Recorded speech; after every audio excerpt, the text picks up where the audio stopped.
Google Stadia platform, launch window, and feature details announced. Straight onto the desktop PC, we actually went to buy the least powerful PC we could find here. And we could enjoy the same vision that the developer had, the same high-quality 1080p stream at 60 frames per second. Stadia will launch this year, Google's Phil Harrison confirmed during the GDC Keynote. The plan is to launch in the US, Canada, UK, and Europe first. Harrison teased more details in the summer about what games will launch with the Stadia. The first teaser trailer for Stadia also revealed a look at Google's Stadia controller. Google intends Stadia and its features to be supported on desktops, laptops, TV, tablets, and phones. Harrison specifically said there is no console involved in this process. Running the Chrome OS. There is basically no hardware acceleration on that laptop whatsoever, and the game is running directly from our data center. The platform.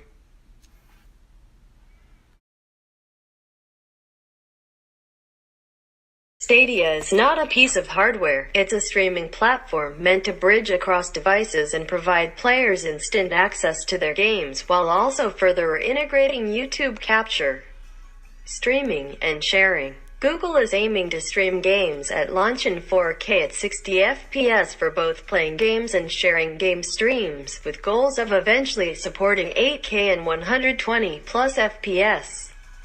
Among its boasts about the power of Stadia, Google confirmed Stadia is more powerful than the PS4 and Xbox One combined. Google's Phil Harrison showed off implementation of this by highlighting a player's ability to instantly access a game within seconds to a game after a player watched a streamer playing that game themselves while on stage at Google's GDC 2019 Keynote. Additionally, Harrison and a demo showcased Stadia's ability to allow players to bring an experience via Stadia from one platform to the next, from a phone to a tablet to a Chromecast on TV, without any need to wait for download times.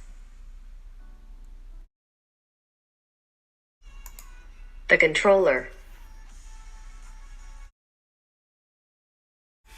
Harrison emphasized the lack of download needs and the push for instant access, which included the physical way players will control Stadia games.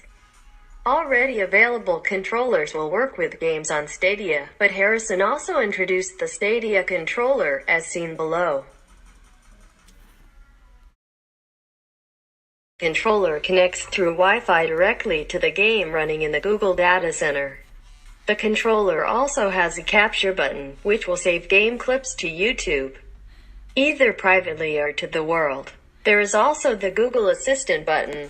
Players can use the built-in microphone with this button to access features created by developers to use in games. And, amusingly enough, the Konami code showed up on the Stadia controller.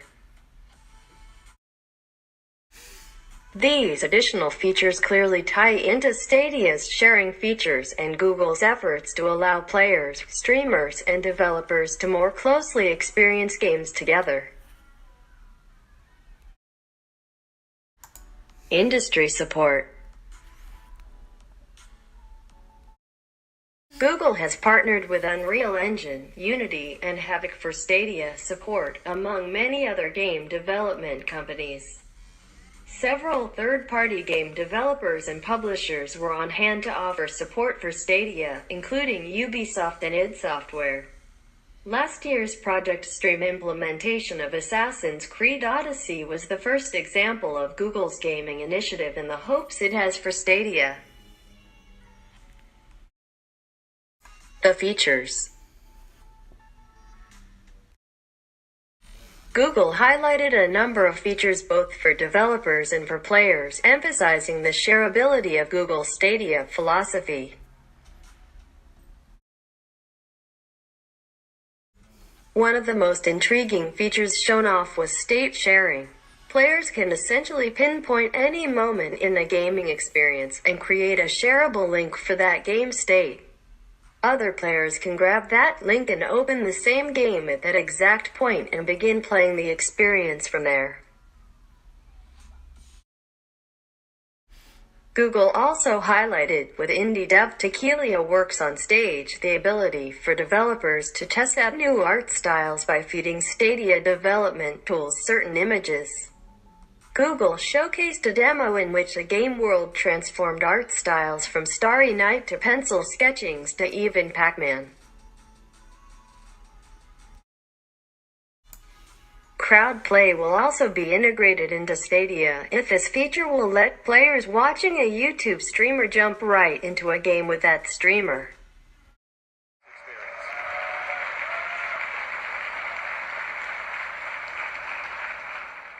Thanks for watch.